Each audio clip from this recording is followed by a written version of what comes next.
저희가 지난 시간 초대교회사에 대해서 아주 간략하게 이야기를 나눴는데요. 이번 시간에는 야만주의와 또 이교주의가 가득했던 그 흑암의 중세 역사 가운데 흑암의 영역보다는 저는 세상에 빛이 되었던 교회의 모습들과 또 하나님께서 교회를 어떻게 보존하시고 복음과 진리를 지켜오셨는지 알아보는 시간을 갖도록 하겠습니다. 네, 마태복음 26장 26절에서 28절 말씀입니다. 네, 글씨가 그렇게 크지가 않아서요. 성경책을 찾아주시면 더 감사하겠습니다. 네, 다 찾으셨으면 한 목소리로 읽겠습니다. 저희가 먹을 때 예수께서 떡을 가지사 축복하시고 떼어 제자들을 주시며 가라사대 받아 먹으라 이것이 내 몸이니라 하시고 또 잔을 가지사 하시고 저희에게 주시며 마시라 이것은 죄 사함을 얻게 하려고 많은 사람을 위하여 흘리는 바 나의 피 곧 언약의 피니라. 아멘. 네.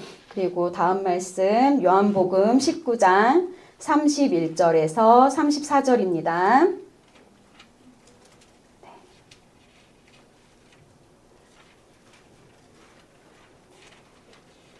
한 목소리로 읽겠습니다. 시작. 이날은 예비일이라 유대인들은 그 안식일이 큰 날이므로 그 안식일에 시체들을 십자가에 두지 아니하려 하여 빌라도에게 그들의 다리를 꺾어 시체를 치워달라 하니 군병들이 가서 예수와 함께 못 박힌 첫째 사람과 또 그 다른 사람의 다리를 꺾고 예수께 이르러는 이미 죽은 것을 보고 다리를 꺾지 아니하고 그중 한 군병이 창으로 옆구리를 찌르니 곧 피와 물이 나오더라. 아멘. 네, 마태복음 26장 26절에서 28절 말씀은요. 제가 이렇게 우리가 매달 첫째 주에 이런 비슷한 말씀을 고린도전서 11장을 통해서 나누고 또 떡을 떼고 포도주를 마시잖아요. 성찬식을 가지잖아요. 근데 이것은 예수님께서 돌아가시기 전에 이 마태복음 말씀은 6월절 식사 중에 하신 말씀입니다. 예수님께서는 이때 제자들이 자신과 같이 행하기를 바라면서 또 섬기는 마음으로 세족식도 하셨고 그리고 자신이 어떠한 죽음을 맞을 것인지 제자들이 자신을 버리고 또 부인할 것을 예수님께서 말씀하셨을 뿐만 아니라 다시 사셔서 또 제자들보다 앞서서 먼저 갈릴리로 가셨습니다. 네, 그리고 이 밤에 누군가는 예수님을 팔기 위해서 밖으로 나갔고요. 그리고 또 제자들은 주와 함께 죽을지언정 주를 부인하지 않을 거라고 그렇게 단언하던 밤에 주님이 하신 말씀입니다. 이 피의 언약, 피로 맺은 언약, 이것이 저희가 예수님의 몸된 교회가 될 수 있는 그 하나님의 언약인 거죠. 그리고 그 다음 말씀 요한복음 19장 31절에서 34절의 말씀도 그것을 이루십니다. 실제로 군병들에게 갖은 모욕을 당하고 그리고 채찍질을 당하고 살이 뜯겨나가고 그 몸이 찢겨나가는 가운데 마지막에는 저렇게 창에 찔려서 모든 피와 물을 쏟으십니다. 그 몸과 그 찢겨진 몸과 그 흘리신 피 대신에 우리가 그 몸을 먹고 그 피를 마시면서 저희가 그 교회가 되었습니다. 네. 그래서 제가 먼저 이 말씀을 들은 이유는 이 예수님의 죽음과 부활로 우리가 그리스도의 몸인 교회에 속하게 되었을 뿐만 아니라 이번 중세 교회사와 긴밀한 연관이 있기 때문입니다. 네. 우리가 알고 있는 카톨릭은 보편적인이라는 뜻의 카솔리코스, 헬라어로 카솔리코스고요. 이 말이 1세기경에 처음 유래되었다가 2세기 초에 보편적인 교회의 뜻으로 초기 교회를 설명하는 데 사용이 됩니다. 즉 카톨릭은 원래 장소나 민족, 시대를 넘어서 전 세계에 있는 모든 성도들을 뜻합니다. 3세기에서 4세기에 로마를 포함해서 5개의 교구가 생기는데요. 이 5개의 교구가 로마 교구를 중심으로 해서 서방교회, 서쪽에 있는 그 교회의 중심이 됩니다. 그때 마태복음 16장 13절에서 16절에 나온 베드로의 고백, 주는 그리스도시요 살아계신 하나님의 아들이시니이다 하는 이 고백을요 듣고 예수님께서 17절에서 18절에 베드로에게 내가 이 반석 위에 내 교회를 세우리니 라는 말씀을 근거로 해서 로마 교회의 감독이 이 말씀 가지고 베드로가 로마 교회의 초대 교황이다. 뭐 이런 얘기를 해요. 그래서 베드로의 자기가 후계자다. 그런 주장을 하면서 751년에 교황령이 탄생을 합니다. 나중에 잠시 언급을 하겠는데요. 샤를마뉴가라는 황제가요. 서로마 황제간 이 수여를요 로마 주교에게 받습니다. 그런 만큼 이 로마 교회가 세속적인 권력을 가지고 교황이 됩니다. 네, 가진 교황이 되고요. 이후 1054년에 로마가 서방 교회의 중심이 되는데 중세에는 이 로마 중심의 서방 교회 그리고 동방의 정교회 이렇게 두 부분으로 나눠서 성장을 하게 되고요. 이 동방교회는 이후에 그리스 정교회와 또 러시아 정교회 등으로 이어집니다. 그리고 7세기 정도에 동방교회는 이슬람 세력이 급격히 성장하고요. 그때 이제 내부적인 문제가 발생을 하면서 쇠퇴의 길을 걷게 됩니다. 그리고 처음 교회의 보편성을 뜻하던 이 카톨릭이요. 이후에 로마 교회를 중심으로 로마 카톨릭이라는 명칭이 생겨납니다. 우리는 이 로마 카톨릭을 중심으로 한 유럽 중세 교회사를 살펴보려고 합니다. 네. 중세 교회는 어떻게 표현될 수 있을까? 14세기 인문주의자 페트라르카라는 사람이 이런 말을 합니다. 중간 시대, 쓰레기인 우리의 추악한 시대이다. 굉장히 격한 말이죠. 그만큼 이 중세 시대가 굉장히 어둡고 많이 혼란했다는 뜻입니다. 중세 교회에도 분명 크고 많은 문제들이 있었습니다. 제가 지난 시간에 초대교회에 대해서 말씀을 드리면서 아직 오지 않은 새하늘과 새 땅을 기다리는 상황 가운데 우리가 있고 그리고 그러한 가운데 이 어둠의 세력, 사탄의 세력이 늘 언제나 예의주시하면서 교회를 무너뜨리려고 한다고 말씀을 드렸습니다. 그것은 이 중세교회도 마찬가지입니다. 그렇다면 이 중세교회는 무슨 문제점이 있었을까요? 하나님께서는 또 어떻게 교회를 통해 빛을 비추셨을까요? 네, 하나님께서 사랑하시는 교회를 어떻게 지키셨는지 진짜 궁금합니다. 저는. 네. 네, 여러분도 궁금하셨으면 좋겠습니다. 네. 그래서 지난 시간에 잠깐 초대교회가 그 끝나는 시점, 그리고 중세교회가 시작되는 시점에 대해서 말씀을 드렸는데, 이 초대교회 관점에서 그 교회에 대한 핍박이 사라지고 또 교회가 힘을 얻기 시작하는 때라는 공통점이 있다고 말씀을 드렸습니다. 그래서 다시 한번 저희가 살펴볼 텐데요. 먼저 313년에 황제 콘스탄티누스에 의해서 밀라노 칙령이 이렇게 발표되고요. 그리고 그리스도인들이 종교의 자유를 누리면서 교회의 성장과 발전의 시발점이 됩니다. 네. 그리고 두 번째가 제가 소로마 제국의 그 붕괴 네, 그 부분에 대해서 말씀을 드렸는데요. 이 당시에 중국에 한나라가 있었고요. 한나라에 무제라는 황제가 있었습니다. 그리고 그 바로 국경지대 위쪽에 훈족이 있었는데요. 이 흉노족이라고도 하고요. 그런데 이렇게 무제가 대대적으로 이들을 밀어내고자 합니다. 당시에 흉노족은 말을 타는 부족이었거든요. 그래서 이렇게 한나라의 무제가 흉노족을 계속해서 대대적으로 징벌을 하면서 이들이 이동을 하게 됩니다. 서쪽으로.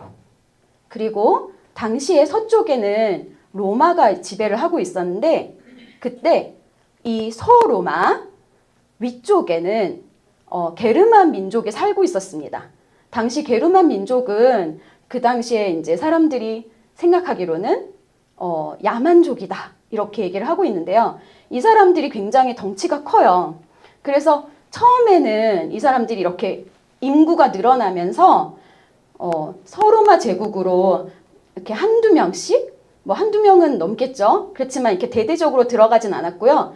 인구가 늘어나면서 서로마 지역으로 가서 이 사람들이 뭘 하냐면요. 당시에 이 용병, 네, 용병에 지원을 해서 그렇게 그 서로마 제국에 이제 사람들하고 섞여 살다가 이렇게 흉노족이 점점 밀고 들어오면서 이 위에 있던 게르만 민족이 내려오게 됩니다. 많은 인구가 대대적으로 이동을 하게 돼요. 그러면서 서로마 제국하고 너무 덩치가 큰 사람들이 몇 명이 내려오다가 갑자기 단체로 대대적으로 이동을 하게 되니까 놀란 거예요.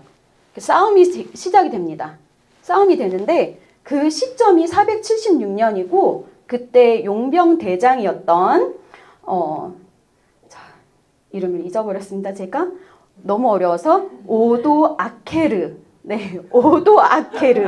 너무 어렵죠. 오도 아케르라는 이 용병 대장이 서로마 제국을 무너뜨립니다. 물론 이 사람 혼자 한 게 아니겠죠. 싸우다가 서로마 제국이 무너지고 그 자리에 이 게르만 민족이 차지를 합니다. 그러면서 프랑크 왕국이 생기는데 이때 이 게르만족이 서로마의 황제를 죽이고 이제 무너뜨리긴 했지만 여전히 거기에 살고 있었던 사람들이 있었을 거고 굉장히 혼란한 와중에 이 정권을 안정시키기 위해서 교회에 의존을 하게 됩니다. 그러면서 이 게르만족들이 기독교로 개종을 하게 되고요. 그러면서 나중에 이후에 이 프랑크 왕국이 이후에 신성 로마 제국으로도 가는데 이거는 나중에 제가 조금 이따 말씀을 드릴 거고요. 네, 그래서 이렇게 기독교가 이렇게 개입을 하게 됩니다. 네, 그리고 이것이 보통 지금 이 게르만족의 이동이 보통은 이제 세계사에서 중세 시대의 시작이라고 많이들 보고 있어요. 세상적으로는. 그렇지만 저희는 이 세 번째 590년 바로 교부의 시대가 끝이 나고 첫 교황 그레고리 1세 때부터를 중세 교회의 시작이라 보고요. 그 끝은 1517년 종교개혁이 발흥하기까지가 중세 교회사의 그 역사 시기입니다. 네. 다시 한번 이 기독교적 관점에서 중세 교회 시기를 이렇게 나눠보면 교부 시대가 끝나고 교황의 시대를 연 그레고리 1세부터 그레고리 7세까지 거기가 초기고요. 그 다음에 교황 시대의 전성기를 맞이한 그레고리 7세부터 보니파스 8세까지 그리고 말기는 보니파스 8세부터 루터의 종교개혁이 있었던 1517년까지 이렇게 세 부분으로 나뉘게 됩니다. 네. 그래서 각 시기마다 제가 좀 나눠서 특징을 정리를 해봤습니다. 중세 초기 교회는 점점 서방 세계의 정신적인 지도자로 부상을 합니다. 네, 먼저 소로마 제국을 무너뜨린 프랑크 왕국을 세운 게르만족에게 복음이 전파되어서 개신교로 이들이 개종을 합니다. 그리고 서로마 제국이 멸망을 하면서 게르만족이 그 게르만족이 세운 프랑크 왕족 그 왕국이 등장을 하면서 극심한 혼란을 겪었던 당시 교회는 그 자체만으로도 세상의 빛이었습니다. 네. 3세기 말에서 4세기 초에 성 안토니우스라는 분이 계셨는데 이분이 개인적인 수행을 위해서 세상과 단절하고 사막으로 들어가는 게 수도원에 말하자면 약간 시초 같은 모습이었는데 이때 기독교가 밀라노 칙령을 이렇게 발표를 하면서 그때 국가의 공인이 되자 교회에 있던 사람들이 교회의 영적인 질이 떨어질 거라고 생각을 한 거예요. 너무 신기하죠? 밀라노 칙령이 공포되고 교회가 이렇게 자유를 누리게 됐는데 그때 교회의 영적인 질이 떨어질 것을 우려했습니다. 그래서 그것을 우려한 몇몇 사람들이 사막으로 들어가서 그런 수도원의 시초가 되는 생활을 하기 시작을 합니다. 네, 그게 수도원의 탄생의 배경이고요. 이렇게 탄생한 수도원을 중심으로 이 중세교회에서 고대의 문명과 그런 기독교의 문헌들을 필사를 하고요. 또 보존을 했습니다.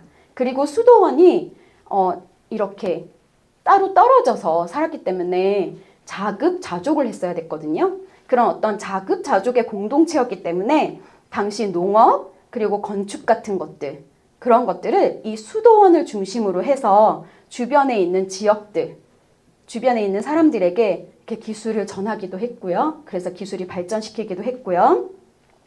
그리고 황무지를 개간하고 주변 사회에 안정화를 제공을 했습니다. 네. 그리고 또 가난한 이들이 있으면요. 피난처도 제공을 했고요. 그리고 의료 서비스도 제공을 하면서 지금 우리가 갖고 있는 그 사회복지 시스템의 초기 형태를 만들었습니다. 과거 초대교회가 그러했듯이 주변 이웃에 대한 사랑을 실천하려고 노력했던 것을 알 수 있습니다. 네. 그리고 여기서 중요한 사건이 일어납니다. 이슬람이 발흥을 해요. 네. 그리고 8세기 말에 800년에는 교황 레오 3세가 게르만족이 세운 프랑크 왕국의 샤를마뉴에게 서로마 황제 재간을 수여합니다. 그만큼 교황의 권위가 높아졌다는 것을 알게 됩니다. 그리고 11세기 경에는 교회가 헬라 문화권인 동과 그리고 라틴 문화권인 서로 분열이 됩니다. 이때 교회 분열이 생기고요. 더 자세한 내용은 이따가 또 말씀을 드리겠습니다. 네, 그리고 중세교회의 전성기로 넘어가서요. 이때는 교황의 권위가 황제를 능가했던 시기였습니다. 교황은 정치적, 영적 권력을 모두 장악하고 서유럽 세계 최고의 권력자로 군림을 하게 됩니다. 당시의 특징과 사건으로는 수도원주의가 생겼고요. 그리고 니콜라스주의의 전성기였습니다. 또한 이때 십자군 전쟁이 발생을 합니다. 그리고 무엇보다 교황의 권위가 황제보다 앞선 대표적인 사건인 서임권 투쟁이 있었습니다.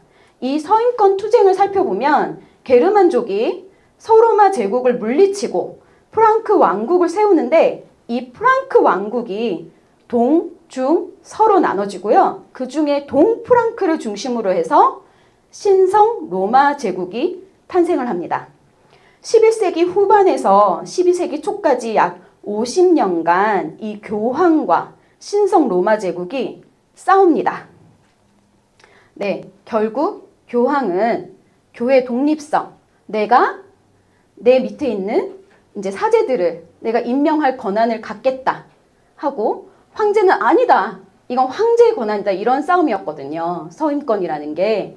그래서 교회 안에서의 그 질서, 교회 안에서의 그 권력은 이 서임권이 누구에게 있느냐에 따라 황제에게 아니면 교황에게 가는 거였거든요. 그래서 이렇게 50년간 싸우게 됩니다.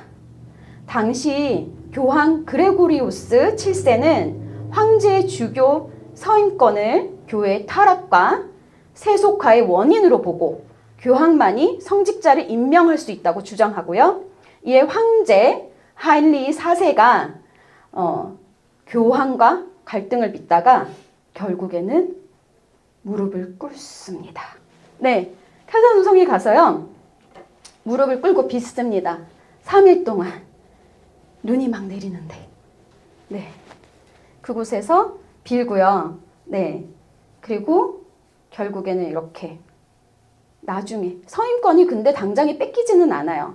서임권 투쟁이 계속 있다가 1122년 보름스 협약을 통해서 이렇게 옮겨집니다. 그래서 황제는 서임권을, 황제는 봉토 수여권을, 그리고 교황은 서임권을 갖게 됩니다. 이렇게 각각 분리가 됩니다. 이후에 1198년경 교황 인노첸시오 3세, 이름이 왜 이렇게 어려운지 모르겠습니다. 네, 그냥 그런 사람이 있었구나 이렇게 스토리만 이해를 하시면 좋을 것 같아요. 이 교황이 무슨 말을 하냐면요, 교황은 태양이고 황제는 달이다 이렇게 얘기를 해요. 그만큼 이 당시에 이 교황이 세속 권력에 깊숙이 침투해서 권력을 행사했다는 얘기고요. 동시에 교황의 교권이 엄청나게 위에 있었다는 얘기예요. 네. 그러면서 벌어질 일들은 다음에 종교개혁을 하시는 분이 말씀을 드릴 거고요. 네, 저는 또 계속 이어나가겠습니다. 당시 교황의 권위가 점점 상승을 하면서 동시에 교회의 주도하에 교육을 하는 유럽 최초의 대학들이 설립이 됩니다. 우리가 잘 알고 있는 파리 대학교, 저는 옥스퍼드 대학교를 잘 알고 있습니다. 네, 이름은 많이 들어봤습니다. 다 알고 계시죠? 이게 그 당시에 생겼던 대학들입니다. 굉장히 오래됐죠. 네. 더불어서 교회는 신앙의 그 진리, 그것을 이성으로 탐구하려는 그런 신학 중심의 철학, 즉 스콜라 철학이 발전을 하는데요.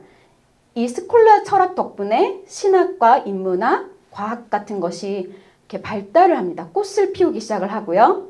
그리고 당시 교회 건물들이 굉장히 웅장하고 아름다운 고딕 양식을 보이는데, 이때 당시에 글자를 모르던 문맹인들, 그런 일반인들을 위해서 그렇게 그림에 화려한 그림 우리가 많이 알고 있잖아요.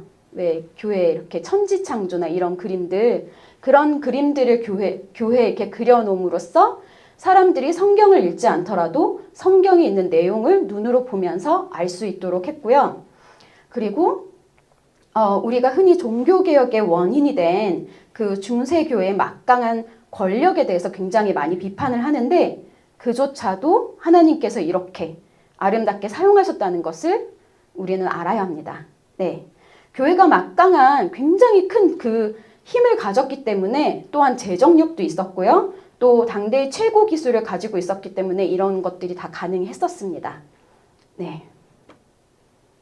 좀 전에 프랑크 왕국이 이렇게 세수로 동중서로 분열되었던 이야기를 언급을 했었는데요.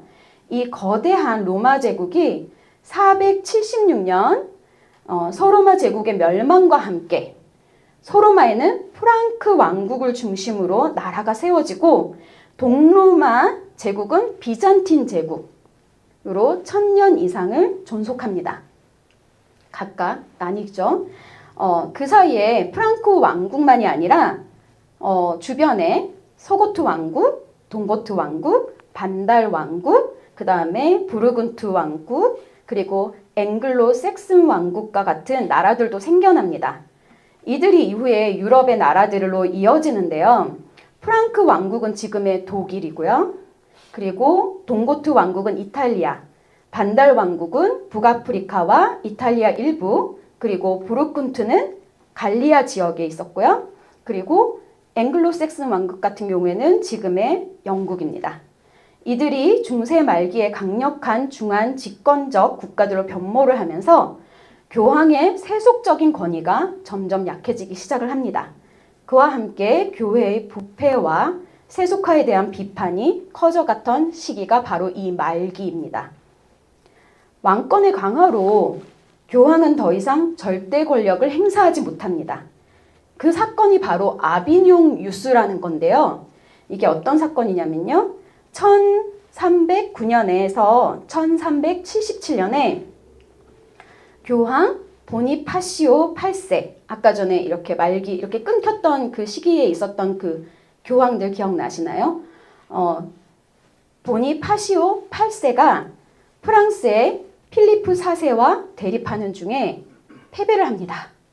네, 패배를 하고요. 그 충격으로 교황은 사망을 합니다. 그리고 교황청이요, 이 이탈리아 로마에서 프랑스 아비뇽으로 옮겨집니다. 이것은 교황권의 쇠퇴를 상징하는 사건으로 이 기간 동안 교황들은 프랑스 왕의 영향권 아래 놓입니다. 아비뇽 유수가 끝나고 교황이 교황청을 이렇게 옮기려고 프랑스에서 로마로 이제 교황이 옮겨가는데요. 그때 문제가 발생합니다. 1378년에 새로운 교황 선출을 놓고 이탈리아 로마와 그리고 프랑스의 아비뇽에서 서로 각각 교황을 선출하게 됩니다. 이를 계기로 해서 소방교회에 대분열이 일어납니다. 로마와 아비뇽 이 두 군데에서 두 교황이 서로 자신이 정통성을 갖추고 있다고 주장을 하게 되고요. 이 주장이 40년간 다툼으로 이어집니다. 네. 그래서 이로 인해서 교회의 교권이 더욱 실추가 됩니다. 중세 말기는 중세가 막 시작할 때처럼 혼란의 시기였습니다. 1315년에서 1317년에 대기근이 있었고요. 1348년에 우리가 잘 알고 있는 흑사병이 유행을 합니다. 그리고 이 정말 너무 엄청난 일인데요. 카파 전투라는 게 있어요. 그 카파 전투에서 무슨 일을 하냐면요. 이 흑사병 감염 시체를 투석기에 넣어서 그걸로 전쟁을 합니다. 네, 최초의 어떤 세균전이라고 할 수가 있죠. 그만큼 굉장히 혼란했고 사람들은 서로 혐오감이 생겨나기 시작을 합니다. 이렇게 혐오감이 증대하면서 당시의 정치적으로는요, 유대인들이 박해를 받던 시기였기도 합니다. 네. 그러나 이렇게 대학들을 통해서 새로운 학문과 사상이 발전을 하고 또 지역교회와 수도원을 중심으로 구호 활동도 있었고요. 비록 교회 내적으로는 정말 너무나 많은 문제들이 제가 다루진 않았지만 있었습니다. 그럼에도 여전히 하나님께서는 교회를 통해 당시 중세 유럽 사회에 빛을 비추고 계셨습니다. 네, 이제 전체적으로 중세 교회사에 나타난 특징들을 좀 정리를 해보겠습니다. 네, 먼저 교황권이 발흥을 하고 발전을 하고 쇠퇴했습니다. 이를 통해서 당시 로마 주변에 있던 야만족들과 그리고 유럽 전역에 복음이 전해집니다. 또 교황과 교회의 부정과 부패를 비판하면서 종교 개혁이 발흥을 하게 되고요. 그리고 7세기 무렵에는 모하메드가 메카에서 메드나로 이동을 하면서 이슬람이 중앙아시아 그리고 북아프리카, 프랑스 남부까지 세력을 확장하게 되는데 그때 교회가 살아남기 위해서 정말 여러 가지 일들이 발생을 합니다. 그리고 교회 내적으로는 헬라 문화권의 그 동쪽, 동과 라틴 문화권에 서로 교회가 나눠지고요. 그러면서 서로 다른 언어, 그리고 서로 다른 예배 형식, 그리고 서로 다른 신학적 견해를 가지게 됩니다. 네. 그리고 이러한 문제 때문에 말하자면 이슬람과 동서교회의 분열 때문에 무엇이 생기냐면요. 바로 십자군 운동을 이들이 전개를 합니다. 이들의 입장에서는 십자군 운동이겠죠. 회복하고자 하는. 네. 그래서 정말 이 십자군 전쟁을 통해서 많은 사람들이 목숨을 잃고요.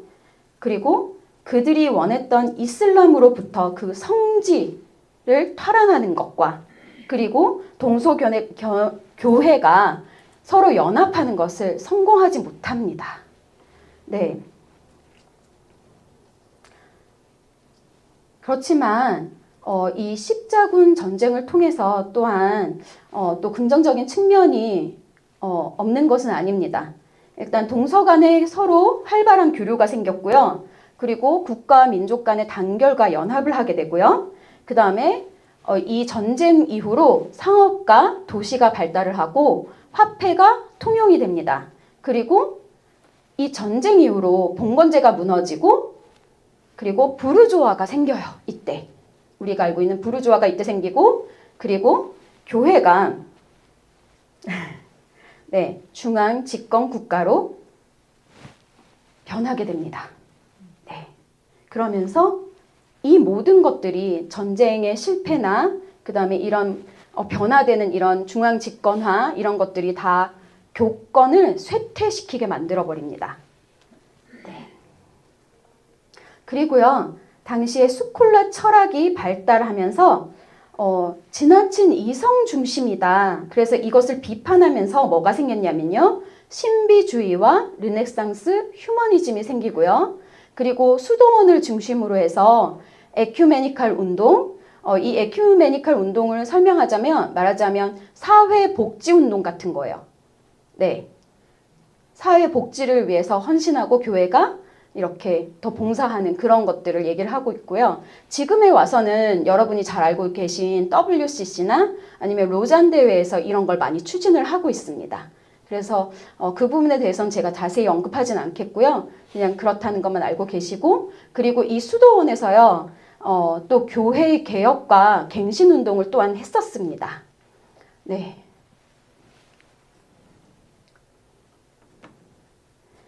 중세 교회사는 교황이 그리스도께서 그 뜯기신 몸과 흘리신 피로 사신 교회를 자신의 교회로 삼고 자신이 스스로 머리가 된 굉장히 가슴 아픈 역사입니다. 그 몸을 위해서 바른 말씀을 선포하는 대신에 이 문맹인 평신도들이 성경에 접근하지 못하도록 라틴어로 된 성경을 썼고요. 그리고 이렇게 우리가 지금은 떡을 먹고 포도주를 마시지만 당시에는 평신도들에게는 포도주는 제공이 되지 않았습니다. 네. 오직 성직자들만 떡과 포도주를 동시에 취할 수 있었고요. 그리고 여러 가지 우상 숭배라던가 눈에 보이지 않게 여러 가지가 있었는데 저는 그 부분은 전하지 않겠습니다. 네. 그래서 이렇게 정말 제대로 된 말씀을 먹고 제대로 자랐어야 될 이런 교회가 당시에 병들고 썩게 만든 일들이 너무나 많았습니다. 세상의 권력을 탐하는 순간요. 그것은 더 이상 그리스도의 몸된 교회가 아닙니다. 네. 그리고 비록 지나친 금욕주의에 사실 너무나 이렇게 그 거룩을 찾아서 사람들이 수도원으로 들어갔기 때문에 굉장히 지나친 금욕주의를 하고 있었거든요. 수도원에서. 그럼에도 불구하고 이 수도원이요. 하나님이 이 수도원을 통해서 또 지역 교회를 통해서 그 주변에 있는 가난하고 병든 자들을 돕고 구휼했고요. 또 그리스도의 사랑을 실천하려고 했던 그런 긍정적인 측면이 있습니다. 네. 이런 비록 교회에 또 내부에 화려하게 치장하느라 그 돈을 누구한테서 받았겠어요? 다 가난하고 없는 사람들에게서 긁어 모았습니다. 네. 그럼에도 불구하고 그것의 긍정적인 측면으로는 그를 알지 못하던 이들이 그 그림을 보고 하나님의 말씀을 이해하고 그리고 복음을 그 그림을 통해서 얻게 됩니다. 네. 그리고 교권이 강해지면서 유럽 전역에 복음이 전해졌다는 그런 아주 아름다운 일도 있었습니다. 네. 중세도 역시 어둠의 세력과 하나님의 역사하심이 끊임없이 일어나면서 복음이 땅끝까지 전해지던 시기였습니다. 우리가 기억할 것은 우리는 그리스도의 몸이요 하나님께 부르심 받은 자요 또 그리스도의 이름을 부르며 하나님의 뜻을 이루기 위해 복음을 전하고 또 선을 행하는 공동체라는 것입니다. 겉으로 봐서는 교회는 로마 카톨릭으로 몇 명 이름을 바꾸면서요. 이 교황을 중심으로 온갖 부정과 부패, 우상숭배와 지나친 금욕주의 그리고 음란이 주를 이루던 마치 사사시대와 같은 그런 모습을 보입니다. 왕이 없으므로 자신의 소견에 옳은 대로 행하였더라. 교황이 스스로 하나님 대신에 교회의 머리가 되고 왕이 되어서 통치자가 되어서 그런 교황의 소견에 옳은 대로 행했습니다. 결국 하나님께서 교회를 사랑하심으로 사사를 세워서 이스라엘을 구원하셨던 것처럼 네, 당시에도 교회가 그런 올바른 길을 걷길 바라면서 그렇게 선을 행했던 사람들도 있었고요. 또 복음을 전하려고 했던 사람들도 있었고요. 결국 하나님께서 준비하신 그 마지막에는 개혁자들을 통해서 이 교회가 올바른 길로 갈 수 있도록 인도하십니다. 그것은 오늘날도 마찬가지입니다. 하나님은 선하시고 우리를 언제나 가장 올바르고 좋은 길로 인도하시는 분입니다.